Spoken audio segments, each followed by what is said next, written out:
Olá a todos e todas aqui do programa Entre Elas, da Escola Superior de Advocacia.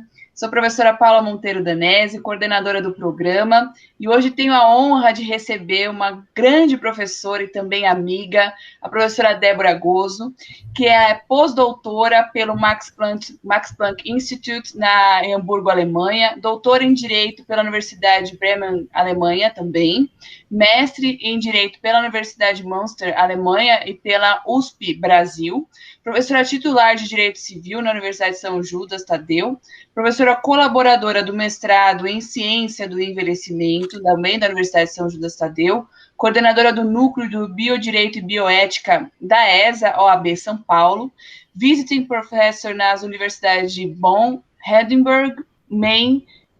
Nossa, são tantas. Você e Research Fellow do Max Planck Institute, Hamburgo, Alemanha. É membro fundadora também da Academia Ibero-Americana de Direito de Família e de las Personas, membro da diretoria da International Academy of Study of the Jurisprudence of Family. Membro também do IBERC, líder do grupo de pesquisa do início ao fim da vida, uma discussão bioética sobre as inovações tecnológicas do século XXI, na Universidade de São José Tadeu, advogada e consultora. Professora, é um prazer recebê-la aqui conosco no nosso programa Entre Elas, para falar sobre a questão do envelhecimento, trazer aí todo o seu conhecimento para nós. Aqui vocês perceberam, então quem está nos ouvindo no podcast ou quem está nos vendo no YouTube, viu que a professora Débora, ela é um ícone aí no direito. Eu falei isso já para ela ainda hoje falei isso para ela. Realmente é uma satisfação e uma honra tê-la conosco, professora. Então, eu vou passar a palavra à senhora para a gente começar a falar sobre a questão do envelhecimento, sobre esse cuidado, as atenções que a gente tem que ter na sociedade, como o direito tem tratado esse tema. Obrigada, professora Paula. Essa daí do ícone eu já falei para você, né? Eu dei muita risada, gente, quando eu li isso que ele escreveu, tá? Exageros à parte aí, não é? Mas foi um prazer enorme, Paulo, ter recebido seu convite para participar desse seu programa, né, do Entre Elas. Eu estava sempre acompanhando, né, no LinkedIn, vendo ali, de repente veio o convite. Ah, você não quer participar? Opa! Me senti super lisonjeada, tá? E muito mais ainda para a gente falar desse tema do envelhecimento, porque eu estava até vendo melhor aqui as estatísticas, né?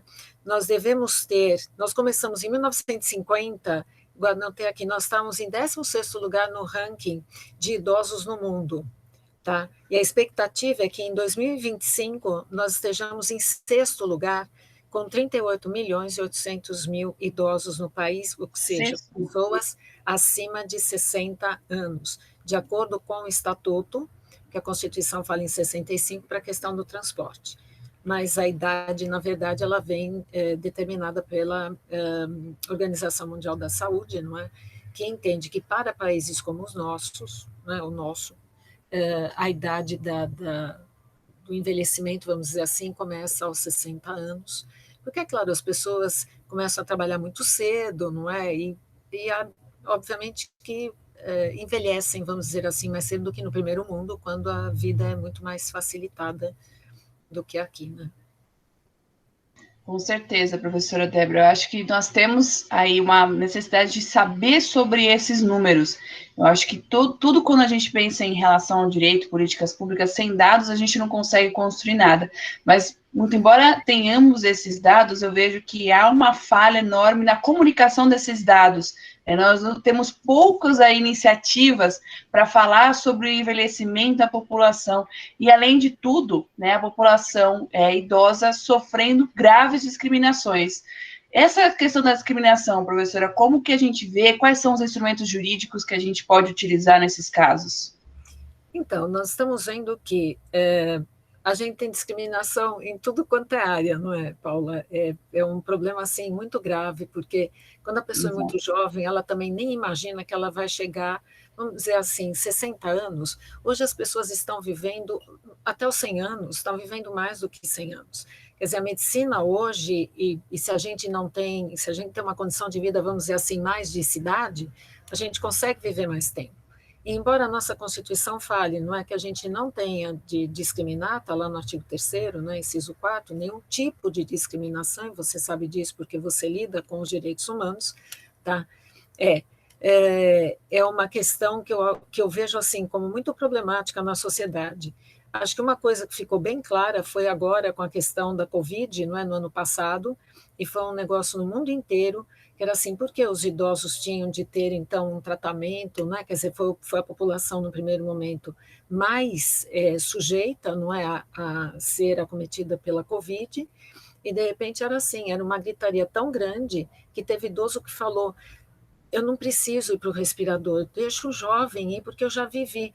Ora, sem a gente, inclusive, verificar, não é quem teria melhores condições, às vezes, de sair melhor daquela situação ou não. Então, a partir disso, a gente percebe que não é só no Brasil. A questão do idoso, eu acho que ela é mundial, a discriminação.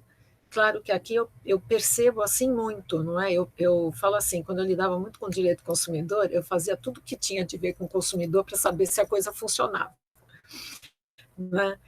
E agora é assim, questão do idoso, então eu tenho meus pais super idosos, porque estão acima dos 80 anos, e pelo Estatuto do Idoso, não é? Eles são super idosos, e eu vejo assim, uma discriminação realmente não é nem velada, né? É assim, até numa situação de supermercado que a gente verifica como as pessoas ficam assim insatisfeitas porque de repente a pessoa passa na frente.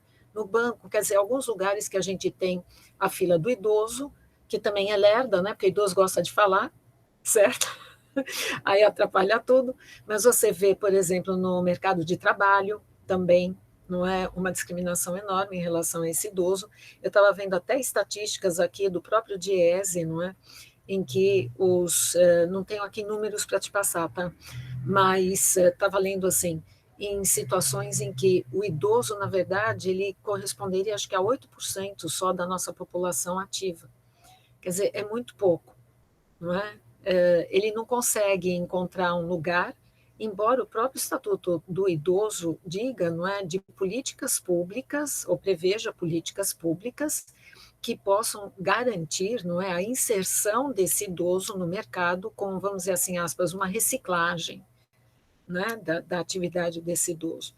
Muito difícil o mundo de hoje, com toda a tecnologia, eu conheço muitos idosos, e assim, a gente não consegue se virar com esse negócio aqui, né?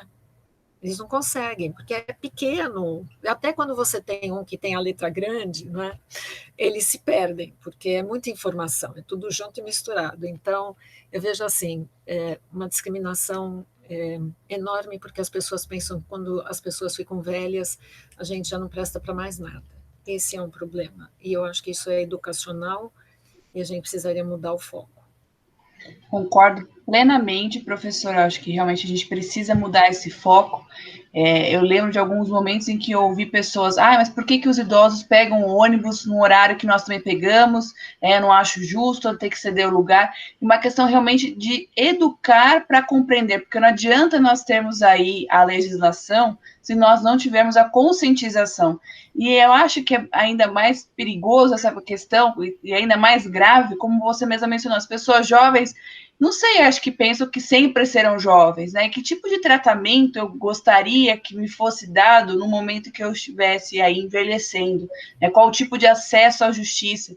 A gente, aí, como eu atuo também na área de direito do consumidor, a gente vê diversas violações, a professora Débora trouxe essa questão, plano de saúde que aumenta, né, de uma forma desproporcional aí para a questão da saúde, do plano de saúde, os valores, a questão, e aí foi uma decisão do STF recentemente, sobre uma questão de uma legislação inconstitucional, né, do Paraná, se era ou não era, que proibia a ligação para consignados para os idosos, justamente para proteger, e aí se argumentava que a lei era inconstitucional, que não poderia fazer, mas não, do outro lado a gente tem a proteção desse idoso que está lá vulnerável, recebe aquela ligação, acha que é uma oportunidade, e aí tem todas as outras questões envolvidas. Então, é realmente essa questão de educação, né, professora? E caminhar desde sempre. Sim, E aí, nesse ponto que você toca, Paula, tem a questão do consignado, não é? Porque eles vão atrás realmente dos aposentados. E a gente sabe que uma pessoa se aposentou, ela começa a receber esse tipo de ligação. Não adianta nem o negócio lá de Anatel de tudo, porque a coisa vai mesmo, não é? Eles conseguem, eles perturbam. E aí, aquele idoso que precisa, na verdade, às vezes ele não é que ele está precisando, é que assim, vamos ver quantos idosos moram com outras pessoas e com pessoas da família. Se nós percebermos a própria Constituição, né, a assistência social, o próprio Estatuto do Idoso, ele tem por preferência que a pessoa continue acolhida na família.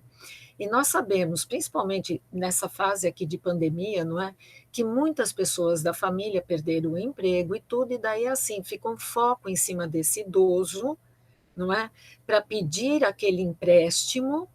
E daí é assim, ele pensa, 30% só da minha aposentadoria que vai servir para pagar o bendito lá do empréstimo, só que 30% de uma redução já que ele teve, porque ele não recebe como aposentado o que ele recebia quando ele estava na ativa. Então, assim, se a conta já não estava fechando muito, ela vai fechar menos ainda, não é?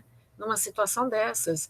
E o idoso, muitas vezes, ele se sente constrangido, porque às vezes ele está morando na casa de um filho, porque às vezes esse filho é aquele que está ali tratando dele de uma outra forma, e ele não consegue, ele é frágil, né? Ele é vulnerável realmente nesse ponto de não ter a força mais de um adulto comum para falar assim, eu não vou fazer isso, porque se eu fizer isso, eu também vou me endividar.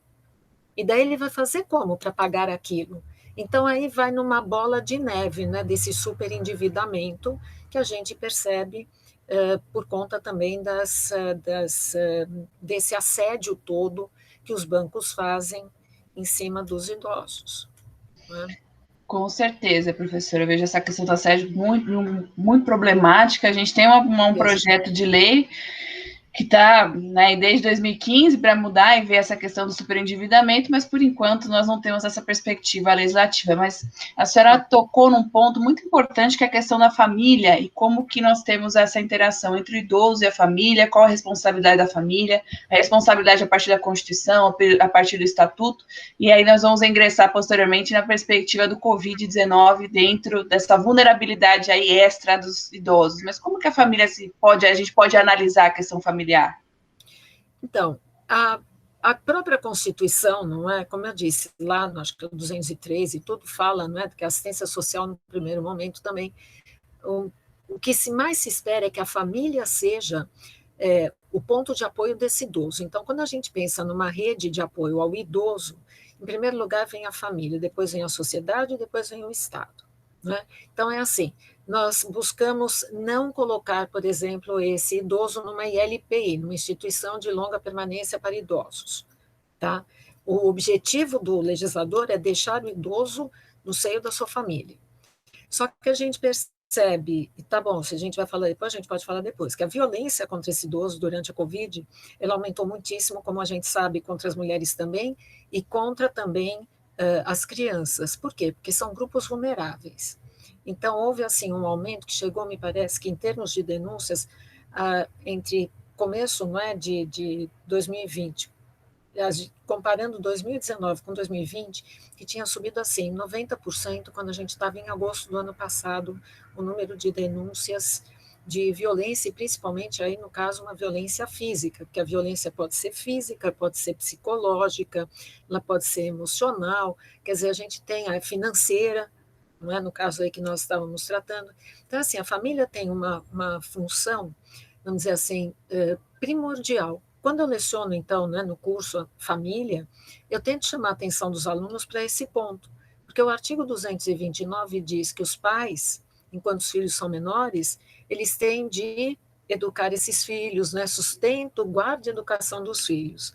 Mas quando esses filhos são maiores, eles têm também de cuidar desses pais idosos, na carência, na doença e na velhice. Né? Quer dizer, aí você vai para o 230, não é, que vai ser um pouco mais específico para essa questão. Mas quando a gente entra no estatuto do idoso, a gente percebe realmente aí a questão do quê? Da família. A gente vê, um exemplo, como é que se busca uma proteção. Diferentemente dos casos de alimentos que são pagos pelos pais aos filhos, e aí, ou alimentos normais mesmo, entre outras pessoas da família, né, que necessitem, aí a obrigação é divisível. Quando a gente chega no campo do idoso, a obrigação é solidária. Então, esse idoso, ele pode ingressar contra qualquer um dos seus filhos, de preferência, né, já que a obrigação é solidária, contra aquele que tem o maior poder aquisitivo, e ele vai ter de resolver com base no direito de regresso, não é? Como é que fica essa situação em relação aos demais irmãos, então, aí no caso. Mas o que eu tenho visto na prática e presenciado com pessoas que vêm e falam, em termos da advocacia mesmo, é que esse idoso, ele tem muita reticência em ingressar contra um filho. Ele é muito magoado, não é? Ele não quer, porque ele acha que é assim, meu filho está vendo o que eu preciso, então, por que ele não me ajuda? Não é? Então, e outra coisa também que eu vejo muito como um problema e que eu estou começando a lutar, já estou escrevendo aí também sobre isso, Paulo, estou dando aqui um spoiler, tá? Mas é o fato de a gente talvez precisar mudar o Estatuto do Idoso. A ideia foi muito boa, não é, de falar na questão da solidariedade. Ótimo. Mas, porque senão ele teria de ingressar contra todos, não é? Os que fossem obrigados. Mas o problema é que, às vezes, esse idoso ele já não está mais em condições de agir sozinho. Às vezes é uma outra pessoa que está ali tomando conta dele, sem que esteja efetivamente tomando conta dele, porque é um curador, alguém nesse sentido, ou porque é uma tomada de decisão apoiada, nada nesse sentido assim, jurídico. É de fato, não é? É uma coisa assim de fato.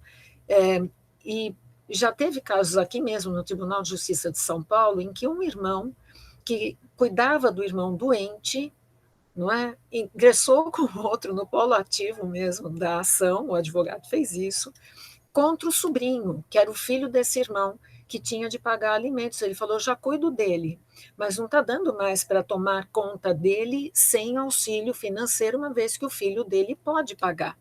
Aí foi alegado legitimidade de parte, mas o tribunal acabou dizendo que não, ele precisava daquela ajuda, porque o irmão era realmente uma pessoa muito doente, e se não fosse aquele irmão a acudi-lo naquele momento, e já estava cuidando dele há alguns anos, nada teria acontecido. Então, eu vejo assim muito esse tipo de problema também pela perspectiva do idoso. Não é? Ele não tem, às vezes, condições emocionais, digamos, às vezes físicas também, não é, de agir no sentido da defesa da sua própria esfera jurídica. Não é? Não precisa ser um super idoso, pode ser qualquer tipo de idoso, porque a gente é acometido por doenças ao longo da vida. Não é? Exatamente, concordo plenamente. Aqui, até Fernando Zanella colocou que ele acredita, inclusive, que seja mais comum o idoso ser obrigado a pagar alimentos para o neto do que o idoso solicitando alimentos a alguém da família. Até porque o idoso, por exemplo, ele pode receber o LOAS, né, dependendo, né, que é um auxílio do governo, é um benefício do governo, não é? Quando a família não tem uma determinada renda. Então, assim, ele acaba servindo na família, não é? Mais do que ele ser servido, quando ele já serviu a vida inteira, ele acaba servindo mais ainda, sendo explorado nesse sentido de contribuir sempre com dinheiro. Muito complicado, muito complexa toda essa situação que envolve família, a sociedade, essa conscientização da sociedade, e a gente acaba também vendo na questão do Covid, que trouxe uma especial vulnerabilidade à população idosa, e a questão da vacinação sendo aí um grande embate, e não só em relação ao próprio idoso, mas quem cuida desse idoso. Mas eu vou deixar a professora Débora explorar esse campo que precisa de muita atenção ainda por parte das pessoas. E aí a gente chega nessa questão que eu já tinha conversado um pouco assim com a professora Paula, que é a questão do cuidador, não é? E eu estou trabalhando junto com a ACIMESP, que é a Associação dos Cuidadores, né, de Idosos da região metropolitana aqui do estado de São Paulo, que está lutando já há muito tempo na verdade, pela regulamentação, não é, do cuidador profissional de idoso. Infelizmente, eles não conseguiram, em 2019, o projeto foi engavetado, a coisa acabou não indo para frente, E eu sei que essa luta ela não é de agora, já de antes de eu ter contato assim diretamente com a própria associação, que vem de algum tempo, até pelo próprio mestrado, né, que eu tive contato com eles, e achei assim que era uma luta que valia a pena ser lutada, né? Então, qual é o grande problema que se enfrenta hoje? E percebi isso também, não é, quando os meus pais foram ser vacinados. Aí foi falado assim, mas sou eu a cuidadora, não tem como tomar vacina? Não, não tem. Não é cuidador profissional, não é cuidador profissional, né? Então não pode. O cuidador profissional também não está institucionalizado assim no sentido de uma regulamentação da profissão. Então, como também vai provar, também já é uma outra situação. Mas pelo Plano Nacional de Vacinação, eles estão previstos entre a categoria de trabalhadores da saúde. Né? E o caso que chegou também ao nosso conhecimento, um dos casos que chegou ao conhecimento, foi de uma família cuja idosa, não é? Eles moram fora de São Paulo, e essa idosa mora aqui, porque o filho teve de se mudar para uma outra cidade. E eles deixaram essa senhora aqui, que é bem idosa já, mas com duas cuidadoras. Então, ela tinha uma cuidadora de dia, tinha uma cuidadora de noite. A cuidadora do dia, ela pegou Covid. E essa pegou Covid onde? Na aglomeração, do deslocamento dela para o trabalho. A idosa não pegou a Covid, mas a outra cuidadora falou: eu não vou para o trabalho, eu não vou porque de repente eu posso pegar. Quer dizer, ela teria uma situação realmente, uma chance bastante grande, porque vamos dizer assim, a idosa não desenvolveu a Covid, ou ela era assintomática, vamos dizer. Ela podia muito bem ter passado o vírus realmente para outra, que ficou com medo. E essa família ficou desesperada, porque como é que nós vamos resolver agora um problema, não é, que não se apresentava antes? Quando que a questão era, quando que esses cuidadores profissionais vão efetivamente ter direito a tomar a vacina? Alguns estados estão aplicando a vacina aos cuidadores, mas o estado de São Paulo não está aplicando essa vacina. Então, a gente está lutando para que se veja, não é, a priorização desse cuidador profissional, mas eu acho que a gente tem que lutar mais ainda. A gente tem que lutar também para que aqueles cuidadores da família também tenham o direito de ser vacinados. Não só isso, né. Eu acho que aí, Paulo, o problema não é só na questão da vacinação, porque quando a gente está falando de um cuidador profissional, esse cuidador profissional ele está recebendo pelo trabalho que ele está fazendo. Mas quando a gente pensa na família, como essa rede de apoio, não é, que existe, o que deve existir em relação ao idoso, não de violência em relação a ele, né, mas de carinho, de amor por aquilo que aquela pessoa foi, enquanto ela era uma pessoa, aspas, produtiva, depende também do idoso, não é? Mas que essa pessoa também seja reconhecida no campo dessa família como uma pessoa que está trabalhando em prol desse idoso. Eu tenho batido muito nisso, já vi literatura, inclusive fora do país, trouxe, inclusive, dizendo que esse familiar que cuida do idoso, ele tem de ser remunerado, o número de pessoas, ou a maior, vamos dizer assim, o gênero que mais trata dos idosos numa família é o gênero feminino, são as mulheres que normalmente cuidam. E parece que é uma coisa assim, porque você é mulher, você é a escolhida, porque você nasceu mulher, para tomar conta de pais, avós, seja lá o que for. Não, mas e se for um homem? Quer dizer, se você tiver um filho homem, então ele não precisa tomar conta de você porque ele é homem. Né? Então, é assim, a gente tem essa discriminação também em relação, dentro do campo da família, não é? Dessa pessoa que cuida e que, às vezes, a gente tem lido muitos relatos, não é? De mulheres, e saber de vários relatos de mulheres que acabam deixando a carreira de lado, que acabam só se virando para cuidar do idoso, e quando aquele idoso falece, ela depois não encontra mais um lugar para ela na sociedade, vamos dizer assim, no mercado de trabalho, porque às vezes são anos que ela se dedica a isso.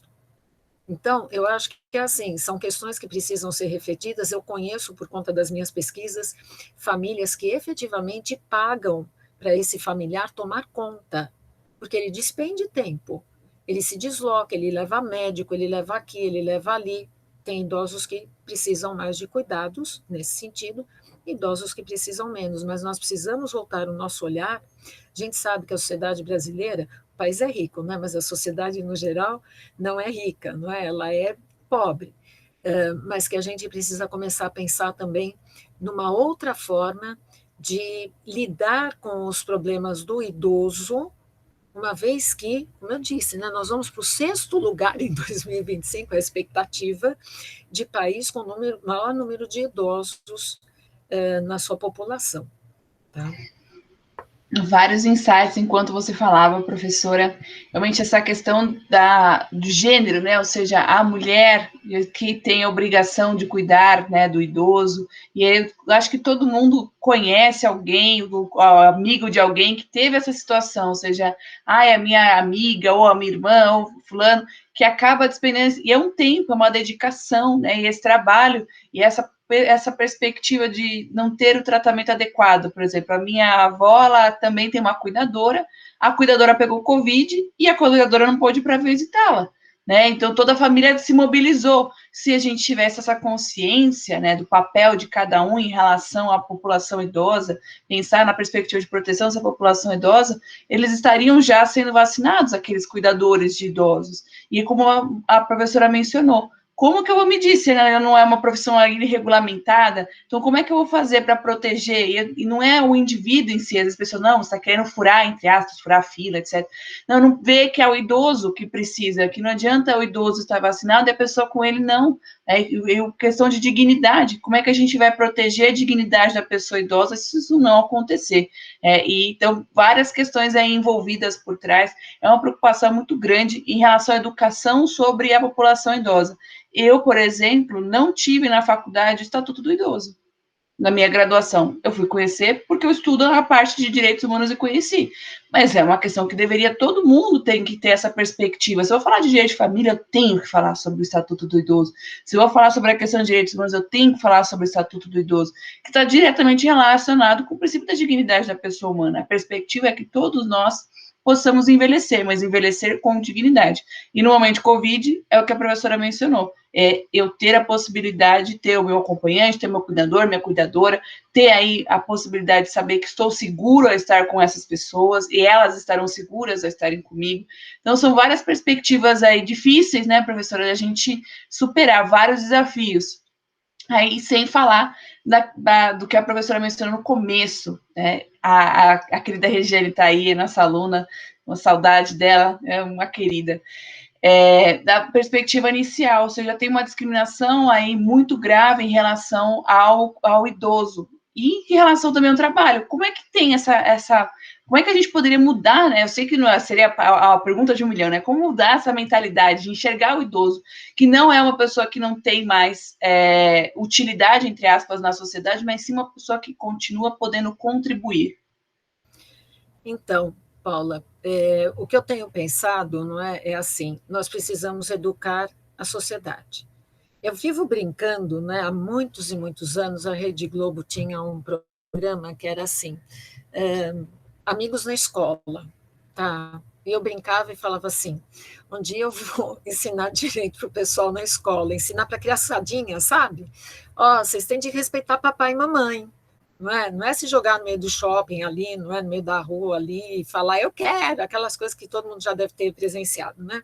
Então, vamos dizer assim, eu no projeto, por exemplo, do mestrado, eu tenho ali um projeto que está sendo avaliado e tudo, de ensinar, porque tem grupos lá dos idosos, não é, que fazem a fisioterapia, que fazem uma série de coisas, agora é tudo via, não é, online, eles foram ensinados, inclusive, como é que eles podiam acessar, não é, a plataforma para fazer lá fisioterapia. Eu já até participei, tá, de aula deles para ver como é que era. Tá, é super interessante, como você pode ir em casa mesmo, com um pau de vassoura lá, com cabo de vassoura, rodo, fazer, não é, a bendita lá da coisa, da ginástica, para as pessoas se moverem, não é, se movimentarem.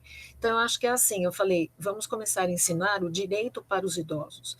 Eu acho que a partir do momento em que você conscientizar a população, e principalmente a população idosa, dela saber que ela tem direito, ela não tem de ter vergonha porque ela tem idade. Eu acho que o idoso também, pelo que a gente percebe, ele tem vergonha de ter a idade que ele tem. porque é isto, ele é discriminado, ele se sente meio assim, sem direitos. Como é que ele vai exigir alguma coisa? Olha, o jovem, não é? Então, por exemplo, teve aquela italiana que ficou conhecida, né, porque ela falou: não, então eu abro meu lugar lá no hospital e vai uma pessoa mais jovem no meu lugar, porque eu já vivi, então se eu morrer não tem problema. Como assim se ela morrer não tem problema? Qualquer pessoa, na verdade, por conta da Covid, né? Não vamos nem mencionar no nosso país com tudo que está acontecendo, né, com o CPI, com isso, com aquilo, que a gente está tomando conhecimento, coisas que também já sabíamos. Mas vamos pensar assim, que acho que políticas públicas precisariam ser implementadas e leis nós temos conselho de idoso, né? A primeira lei, na verdade, para cuidar de tudo isso é de 94, né? Daí a gente tem o Estatuto do Idoso, que dá não é uma ajeitada em tudo isso, mas a outra também está em vigor, foi a que constituiu, não é, instituiu os conselhos para os idosos, mas a gente precisa fazer mais, não é? Eu acho que é assim, e não é mais só vamos criar conselhos, vamos fazer isso, não, é concretizar, é efetivar aquilo que nós já temos. O Brasil tem lei demais, o que a gente precisa fazer com que essas leis sejam efetivas, que elas sejam concretizadas. Então, nós precisamos educar a criancinha, desde pequenininha, para dizer para ela assim, olha, do jeito que tem a biotecnologia, tecnologia, você vai ver, então, assim, todo mundo interessa para a sociedade, porque todos os seres humanos interessam, não é? Todos têm algo a contribuir para a formação da sociedade. Então, ainda que eu não possa trabalhar no sentido que as pessoas, né, imaginam o trabalho como algo produtivo, que vai gerar renda, isso e aquilo, às vezes um outro tipo de trabalho pode ser um pouco mais invisível, mas ele pode colaborar e muito. Está me vindo aqui a cabeça assim, antigamente as mulheres ficavam em casa, não é? Enquanto os homens saíam para trabalhar. Estou lembrando de casos de algumas companheiras à época chamadas de concubinas, não é? Lidei muito com essa história aí, estudei muito. Então era assim, elas não levavam nada, elas levavam o quê? Quando muito, uma indenização pelos serviços prestados. Mas veja, enquanto elas prestavam esse serviço, cama, eu brinco, né, cama, mesa e banho, tá? O outro estava podendo ganhar dinheiro, porque ele não precisava se preocupar com quem ia tomar conta dos filhos dele, o que ele ia almoçar, o que ele ia jantar, né? Ele tinha a casa arrumada. Então, é um trabalho que a gente às vezes não percebe, por isso que eu falo assim, e que às vezes ajuda, não é, a desenvolver também a economia. Então, o idoso talvez possa fazer outras coisas, e acho que mais ainda é resgatar a dignidade do idoso. O idoso não se sente digno em muitos casos, é o que a gente percebe, né? Então, é aquela tal história, ele se sente mal quando um jovem olha, e por que você está sentado aí e eu não? É só a gente andar de metrô, quando pode andar de metrô, né? E verificar que nesses banquinhos, por exemplo, eles chegam, o jovem, né? Ele chega, abaixa a cabeça, às vezes ele está lendo um livro também, que bom, né? Pelo menos está lendo um livro, tá? E ele ignora que tem um idoso na frente dele.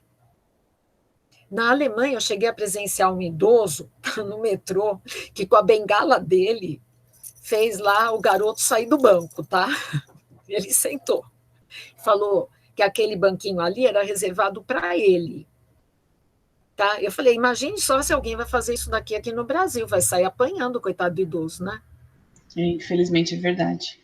Infelizmente é verdade. Eu não sei lá hoje como é que seria, tá? Porque a sociedade alemã também mudou muito desde quando eu vi isso daí. Mas eu acredito que educação, eu acho que é fundamental para a gente mudar todo esse quadro. Paula, não adianta você falar de dignidade humana se você não respeita o outro, se você não se respeita no primeiro momento e se você é incapaz de respeitar o outro. Então, só falar, é a dignidade deste ou daquele, não, a gente precisa começar a vivenciar isto. E você vai vivenciar isso onde, no primeiro momento? Na sua casa. É a socialização, não é? Que a gente sofre, vamos dizer assim, que acho que pode mudar isso. Mas não é para 1, 2 anos, é coisa assim para a geração, né? Eu também acho que é uma etapa de construção, de conscientização. Eu gosto muito da frase que eu também sempre falo para os alunos, para as alunas: se não houver solidariedade, não haverá direito nenhum que poderá nos salvar. Não adianta a gente construir um monte de norma, construir normas e poder legislativo, se não houver solidariedade, saber que um dia eu serei idoso e que eu gostaria daquele tratamento, saber que eu tenho que olhar o meu ambiente familiar e enxergar o meu ambiente familiar e todas as demandas que vêm junto com o ambiente familiar. Então, são vários aí desafios. Eu espero que a gente esteja aí viva para ver essas mudanças aí necessárias na sociedade. Mas eu ainda tenho duas questões ainda para a gente trabalhar, aproveitar que a gente tem mais 10 minutinhos, 10, 15 minutinhos para a gente trabalhar. A primeira delas seria os desafios atuais dessa conscientização. Então, a professora trouxe a questão da educação, trouxe a questão do ambiente familiar, trouxe a questão do Covid, e todas as outras que a gente pode pensar ali. Em relação ao poder público, como é que seria a gente poder pensar em políticas públicas nesse sentido? Porque o que acontece? Pegando a questão do ônibus, né? Como colocaram a questão para ter o espaço para o ônibus, metrô, maravilha, temos esse espaço. Mas se ele não é respeitado, está faltando alguma coisa anterior. Então, eu criei algo, mas não solucionei o problema, né? Não pensei ali na conscientização. A gente vê, aí eu acho que até o consumo ele reforça esse aspecto negativo. Agora a gente vê um pouco melhor, mas é sempre o jovem comprando, a jovem comprando, a questão da beleza, né? A questão, você precisa usar todos os cremes do mundo, fazer todas as intervenções cirúrgicas para você não mostrar nenhuma ruga. Meu Deus do céu, como isso é possível? Se é natural do ser humano? Não estou falando que as pessoas precisam deixar de ser vaidosas, não é nada disso, mas é que tem um pavor do envelhecimento que esquece que todo mundo envelhece. Pode não parecer totalmente, mas você está envelhecendo. Então, essa questão que eu acho que o consumo acaba reforçando essa discriminação. Vejo dessa forma, não sei, professora. Não, concordo. Enquanto você estava falando, eu estava pensando aqui, não é? A Europa, eu posso dizer assim, Europa, né? Porque estou dizendo muito mais, em vez de Europa, vai a Alemanha, que é o país com qual mais tenho contato há anos, né? Porque fui fazer meus estudos lá e continuo sempre indo para lá quando pode, né? Agora não dá para ir, mas eu espero em breve poder ir para lá novamente, tá? Mas é assim, eu vejo que a nossa preocupação, não da nossa sociedade com, como você falou, com beleza, com não ser velho, com fazer essas intervenções cirúrgicas, com não aceitar uma ruga, com não aceitar que você tem a idade que você tem, é uma coisa muito daqui. Eu vejo que, por exemplo, na Alemanha não existe um problema de você perguntar o quanto você ganha. Aqui é uma questão até de segurança, né? Aqui é até uma questão de segurança, coisa que lá não existe de problema, tá? Mas eu vejo, por exemplo, com colegas lá, que não existe essa preocupação. Aqui, por exemplo, você fala assim, nossa, você fez um botox, fez isso, fez aquilo. Lá, mas isso aqui não vem nem, sabe? Tirando, assim, talvez o mundo artístico, não é? Porque daí você vive da exploração da sua imagem. Estamos falando, assim, de pessoas normais, não é? Comuns, melhor dizendo, não normais, comuns, tá? Não existe essa preocupação que existe, que eu vejo no Brasil. Então, tem gente que fala assim para mim, Débora, mas pensa, o Brasil é um país de praia, disso, daquilo. Eu falei, mas não é todo mundo que está na praia. Era um pouco, não é? Então, eu acho que é assim, da mesma forma que a gente fala assim, ai, que gracinha para um bebê, para uma criancinha, não é? Não estou falando para a gente falar criancinha, que belezinha, né? No outro dia eu levei meu pai lá para fazer exame e a enfermeira lá, ela tratava o meu pai, ele tem 93 anos, tá? Mas ela tratava o meu pai como se fosse um bebê. E ele fica louco com essas coisas, né? Ele fica quieto, mas aí ele fala assim, como é que ela estava me tratando? É isso mesmo? Pai, fazer o quê? Não é? É assim que as pessoas pensam, né? Ai, que gracinha, ai, que fofo. O que é isso? Que gracinha, que fofo. Então, você percebe, Paula, são coisas assim já, que você já tem de começar a perceber o seguinte: não é porque é idoso, não é que você vai sair chamando de fofinho e de gracinha. Não é? Pode até ser que seja uma gracinha, que seja um fofinho, mas eu acho que isso daí fica para a família, para quem está próximo, dizer assim, ai, que fofo que você é, não é? Ou qualquer coisa assim. E não tratar o idoso infantilizando o idoso, para começo de conversa. E eu acho que a gente precisa... Isso é um ponto. O ponto da questão de que nós não possamos mostrar rugas, eu acho que isso daí é uma coisa que precisava mudar muito. Agora, eu volto sempre para o mesmo ponto. Paula, eu acho que a educação, tá? E é o que a gente está vendo que está indo pelo ralo, né?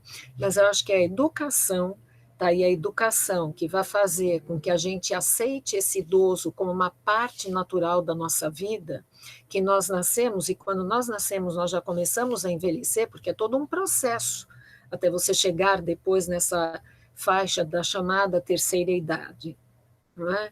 E que muitos aqui no Brasil dizem assim, isso daqui é uma coisa horrorosa, porque a gente é discriminado o tempo inteiro, porque a gente tem de ser jovem. No Brasil, nós temos de ser jovem. Então, você não pode ser gordo, você não pode ser gordinho, você não pode ser nada de diferente assim, você não pode ter uma ruga, você não pode, de repente, não pintar o cabelo para não mostrar que você está de cabelo branco. Quer dizer, a gente não aceita o idoso. E como fazer isso, eu acho que tem de ser realmente uma modificação da própria sociedade. Talvez políticas públicas só não bastem. Tem de começar da escola, tem de começar de casa. E na casa, como é que começa? Mostrando respeito, por exemplo, você falou na sua avó, né? Os meus avós faleceram há muitos anos, mas por aí mesmo, não é? Respeitando essas pessoas que são mais idosas, não é? Nas suas, vamos dizer assim, nas suas individualidades, não é? Porque cada um vai envelhecer também de uma determinada forma, um envelhece saudável, outro envelhece não tão saudável, às vezes tem uma coisa, depois, não é? Quer dizer, respeitando tudo isso. Eu acho que para mim a saída está aí. Não adianta você criar conselho do idoso, fazer isso, fazer aquilo, tá bom, contra a violência, contra essas atitudes, eu acho super válido. Claro, tem de existir isso, né, dentro da sociedade, mas de uma forma geral, para que a gente nem chegue a ter necessidade desse tipo de instrumento, seria a gente conscientizar as pessoas que a partir do momento em que nós nascemos, nós envelhecemos. Começamos esse processo de chegar num apogeu e depois nós descemos. Faz parte da vida. E a gente não entende o envelhecimento, me parece, no Brasil, como algo que é natural, não é? Acaba sendo assim, eu não posso mostrar para as pessoas que eu estou envelhecendo, eu preciso me puxar toda, daí a pessoa fica realmente com uma boca não sei como, né? Fica aquelas coisas assim que a gente conhece, fica, né, com o olho puxado, não é? Dependendo do cirurgião plástico também, tá? Eu não sou contra a plástica, tá? Eu não estou falando isso, eu acho que as pessoas têm todo o direito de serem vaidosas, tanto homens quanto mulheres. O que eu vejo de problemático é quando isso se torna algo que faz com que a sociedade não seja capaz de aceitar uma pessoa idosa. Outro dia, uma pessoa mais idosa virou assim para mim. Era uma pessoa lá da televisão, falou assim, que eu nem lembro mais quem era. Nossa, mas podia fazer uma plástica, não é? Uma vizinha minha aqui que comentou, podia fazer uma plástica, fulana. Eu falei, ué, mas e se ela não quer submeter a uma cirurgia plástica, por que ela tem de se submeter a uma... Ah, porque ela ficaria melhor, ela ficaria mais bonita, como ela era quando jovem. Eu falei, sei lá, né? Vai ver que ela quer ser como ela é. Então, o próprio velho também, não é? Vamos falar o velho. O próprio velho se discrimina. É um problema. Essa cobrança social da beleza ser sempre atrelada à questão, né, da juventude, trazendo aí enormes embates, entender o envelhecimento. Acho que essa ideia de que temos que estar sempre jovens faz com que a gente coloque essa questão da discriminação mais em pauta. Então, eu não entendo que aquela pessoa envelheceu, porque eu não entendo que a pessoa pode envelhecer. Uhum. E aí já vai trazendo vários embates para poder aí ter os direitos satisfeitos, né, analisados e assim por diante. Então, são vários temas. Eu gosto muito dessa questão, dessa temática, e a professora Débora é brilhante nesse tema, trouxe aí vários insights, além da questão jurídica. E aí eu tenho mais a última pergunta, a cerejinha do bolo, e essa pergunta eu não combinei com a professora. Na verdade, nem as outras. Nem as outras. O negócio aqui está indo todo... É verdade. Eu sempre falo, entre elas, não adianta fazer muito roteiro, deixa muito livro, que é como se fosse um café virtual. Então, a gente estaria conversando numa sala de professores, por exemplo. Quando que eu vi que você está escrevendo sobre, o professor está escrevendo sobre. Então, quando que você, professora, pensou em escrever mais sobre a questão do envelhecimento? Quando que aquilo tocou você? Foi desde o momento que você começou a atuar no direito de família? Foi antes? Foi depois? Quando que foi uma temática que você falou, não, eu vou centrar nela? Eu acho que foi assim, Paula. Eu trabalhava num mestrado voltado para os direitos fundamentais, tá? E quando o Estatuto do Idoso entrou em vigor, inclusive, né, em 2003 e tudo, eu já estava nesse mestrado. tá? Então, foi uma coisa assim, que era uma questão que tinha de ser lidada, e eu fazia assim, os direitos fundamentais à luz, quer dizer, o direito civil, dizendo, né, num certo sentido, ou os direitos de personalidade, na verdade, que era o título da primeira disciplina que eu tive, à luz dos direitos fundamentais. E foi, na verdade, até nesse mestrado que eu desenvolvi muitas coisas, porque acho que os direitos humanos, os direitos fundamentais, os direitos humanos, né, positivados, eles abrem muito a cabeça da gente.